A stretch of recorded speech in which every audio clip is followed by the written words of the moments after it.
नमस्कार, आप देख रहे हैं एसपीएन 9 न्यूज और मैं हूं आपके साथ मनीष कुमार सैनी। लोकसभा चुनाव के बाद अब तमाम राज्यों में विधानसभा के उपचुनाव और आने वाले विधानसभा चुनाव को लेकर तैयारियां जोरों शोरों पर हैं। ऐसे में बात करी जाए अगर बिहार की, तो बिहार में फिलहाल रुपौली विधानसभा के उपचुनाव को लेकर तमाम राजनीतिक पार्टियां सियासी मैदान में तैयारियां करती हुई नजर आ रही हैं। ऐसे में आने वाले समय में 2025 में विधानसभा के चुनाव बिहार में होने वाले हैं। इस चीज को लेकर कहीं ना कहीं नीतीश कुमार बैठकें करते हुए नजर आ रहे हैं, नेताओं से मिलते हुए नजर आ रहे हैं पार्टी के। और हाल ही में नीतीश कुमार भरी बारिश में राज्यपाल से मुलाकात करने चले जाते हैं और इस मुलाकात के मायने ये निकाले जा रहे हैं कि क्या नीतीश कुमार एक बार फिर से एनडीए का साथ छोड़ आरजेडी का दामन थामेंगे, क्योंकि लालू प्रसाद यादव से भी लगातार मुलाकातें करते रहे हैं, तेजस्वी यादव से भी बातें करते रहे हैं। तो ऐसे में अब अटकलें ये लगाई जा रही हैं, क्या नीतीश कुमार बिहार में एक बार फिर से लालू प्रसाद यादव के साथ सरकार बनाते हुए नजर आएंगे या फिर नहीं। और कहीं ना कहीं देखा जाए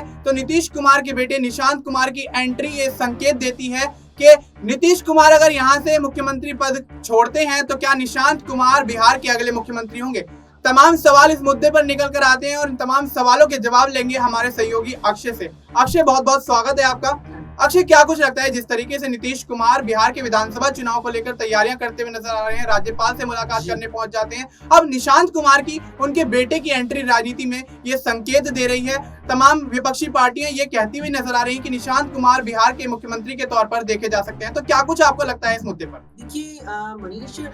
जेडीयू को लेकर ये सवाल लंबे वक्त से रहा है और जो बीते कुछ दिनों में, बीते कुछ वक्त में लगातार गहराता गया कि जेडीयू का नीतीश कुमार के बाद क्या होगा। क्योंकि जितना मुझे यहाँ जहन में आता है कि नीतीश कुमार तकरीबन 72-73 साल उनकी उम्र है और राजनीतिक भविष्य में देखा जाए तो शायद 10-15 साल तक ज्यादा से ज्यादा और राजनीति कर लेंगे, जो मुझे नहीं लगता ये संभव हो पाएगा। अब अगर कर भी लेते हैं अगर वो यहाँ, तो उनके बाद जेडीयू का जो उत्तराधिकारी होगा वो कौन होगा। और ये बात भी बिहार की सियासत में जेडीयू को लेकर कही जाती है कि नीतीश कुमार के बाद पार्टी बीजेपी और आरजेडी यानी कि इन दो धड़ों में बंट जाएगी। ऐसे में ये सवाल लगातार उठाता और ये सवाल है, ये कहीं ना कहीं मुख्यमंत्री नीतीश कुमार भी जानते थे। यही कारण है कि अब उनके बेटे निशांत कुमार की राजनीति में एंट्री की चर्चाएं हो रही है। बिहार के सियासी गलियारों में भी इस बात की चर्चा है कि मुख्यमंत्री नीतीश कुमार के बेटे निशांत कुमार की अब राजनीति में एंट्री होने जा रही है। हालांकि उन्हें लेकर भी सवाल लगातार उठते रहे हैं कि बेटे निशांत अब तक राजनीति से दूर क्यों रहे हैं, जबकि आप दूसरी ओर देखेंगे लालू प्रसाद यादव की दोनों ही बेटे, चाहे तेजस्वी हो चाहे तेज प्रताप हो,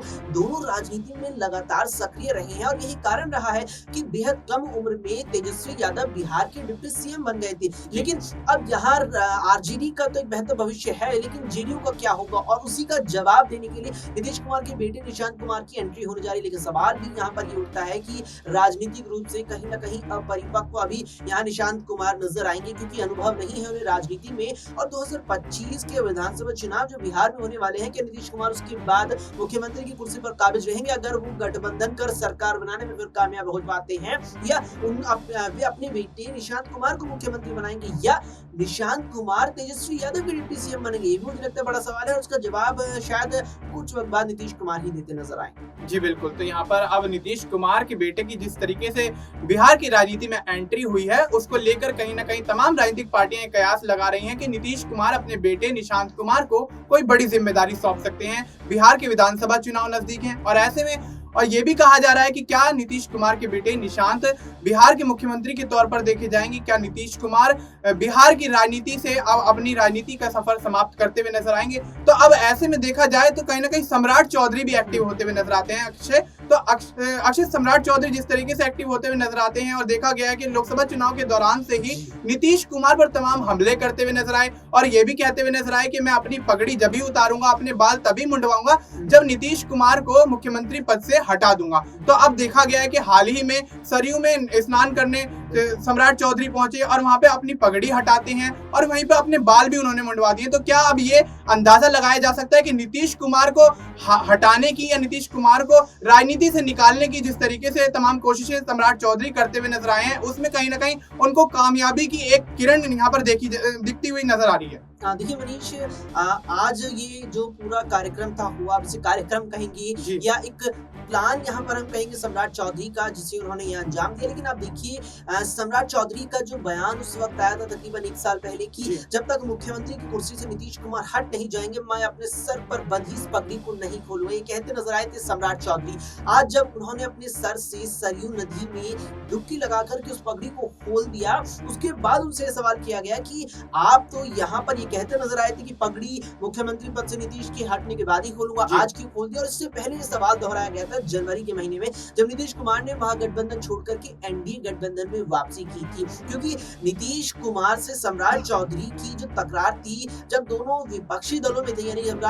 सम्राट चौधरी जब एनडीए कहीं की भारतीय जनता पार्टी के नेता ही थे, प्रदेश अध्यक्ष थे बिहार से, और नीतीश कुमार एनडीए नहीं बल्कि इंडिया गठबंधन में थे, तो उस वक्त दोनों की तकरार काफी ज्यादा देखने को मिली थी। उस दौरान ही सम्राट चौधरी के बयान आया था और फिर उनके इस बयान पर उनसे सवाल उस वक्त भी किया गया जब नीतीश कुमार ने यहाँ एनडीए में वापसी कर ली थी और फिर से सवाल किया गया। लेकिन यहाँ पर अब जिस प्रकार से मायने निकाले जा रहे हैं कि सम्राट चौधरी ने पगड़ी खोल दी, और क्या इस पगड़ी खोलने का मतलब ये निकाले जाए कि अगले साल बिहार विधानसभा चुनावों के बाद भारतीय जनता पार्टी गठबंधन के तहत जेडीयू और जेडीयू की तरफ से नीतीश कुमार को सीएम पद पर स्वीकार नहीं करेगी, तो वाकई में देखिए मतलब तो कुछ हद तक इसके यही निकल कर आते हैं। और पूर्व केंद्रीय मंत्री और भारतीय जनता पार्टी के दिग्गज नेता अश्विनी चौबे इस बात की यहाँ पर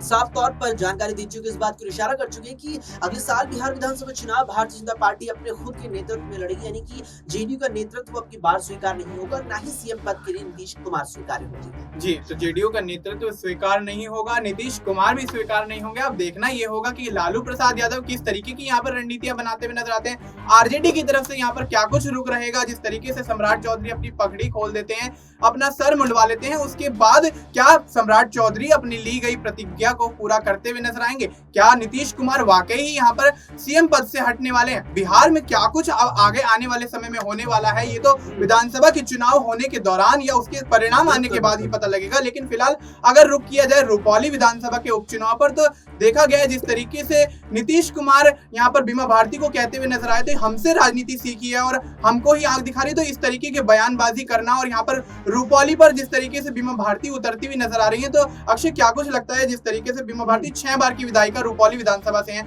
7वीं बार चुनाव लड़ रही हैं, तो क्या कुछ लगता है क्या जीत सुनिश्चित कर पाएंगी? देखिए मनीष, मुझे लगता है कि बीमा भारती की राजनीति से धरी की धरी रह गई थी जब उन्होंने सांसदी लड़ने से पहले ही अपनी रुपौली विधानसभा की सदस्यता से इस्तीफा दे दिया था। जबकि आमतौर पर हमें देखने को मिलता है कि जब एक विधायक सांसद बनता है या कोई सांसद विधायक बनता है और जब वो दोनों सदनों का सदस्य बन जाता है, अपने राज्य की विधानसभा का विधायक के तौर पर और देश की संसद का सांसद के तौर पर जब कोई नेता सदस्य बन जाता है और जब 15 अगले दिनों के भीतर वो ये निर्णय लेता है कि वो विधानसभा से इस्तीफा देगा या सांसदी से इस्तीफा देगा, तो वो यहाँ पर एक बेहद ही आम संवैधानिक प्रक्रिया नजर आती है। लेकिन अगर आप गौर करेंगे बीमा भारती पर, उन्होंने पूर्णिया से चुनाव लड़ा और पूर्णिया में जब मतदान यहाँ पर हुआ उससे पहले ही यहाँ पर जीत तो आप दूर छोड़ दी थी, 4 जून को परिणाम आए, चुनावी नतीजे आए। अब 4 जून को अगर बीमा भारती जीत दर्ज कर सांसद बन जाती, उसके बाद विधानसभा जो है अपनी छोड़ दी थी, तो ये जायज और स्वाभाविक नजर आता। लेकिन यहाँ चुनाव से पहले ही बीमा भारती ने अपनी विधानसभा की सदस्यता से इस्तीफा दे दिया और कहीं ना कहीं ओवर कॉन्फिडेंस उनका जो था वो साफ तौर पर झलकता नजर आया कि अपने सांसदी लड़ने से पहले इस्तीफा दे दिया, इस आश्वासन में खुद से ही कि मैं तो सांसदी जीत ही जाऊंगी, लोकसभा जीत ही जाऊंगी, और वही उन पर यहाँ भारी पड़ गया। वहीं की राजनीति जो करने का तरीका था और रणनीति थी वो धरी की धरी रह गई। जी बिल्कुल, रणनीति धरी की धरी रह गई। अब देखना ये होगा क्या कुछ रुपौली के विधानसभा के उपचुनाव में होने वाला है। उसके बाद यहाँ पर जिस तरीके से नीतीश कुमार काफी ज्यादा एक्टिव देखे जा रहे हैं बिहार की राजनीति में, अपनी पार्टी को लेकर, अपने कार्यकर्ताओं को लेकर, ऐसे में क्या नीतीश कुमार एक बार फिर से बिहार के मुख्यमंत्री बन पाएंगे या फिर नहीं, या फिर भारतीय जनता पार्टी का मुख्यमंत्री सीएम पद पर काबिज होता हुआ नजर आएगा? अब देखना यह होगा क्या भारतीय जनता पार्टी और नीतीश कुमार एक दूसरे के विरुद्ध देखे जा सकते हैं बिहार के विधानसभा चुनाव 2025 में। फिलहाल के लिए इतना ही। देश और दुनिया से जुड़ी तमाम जानकारी के लिए आप देखते रहिए SPN 9 न्यूज।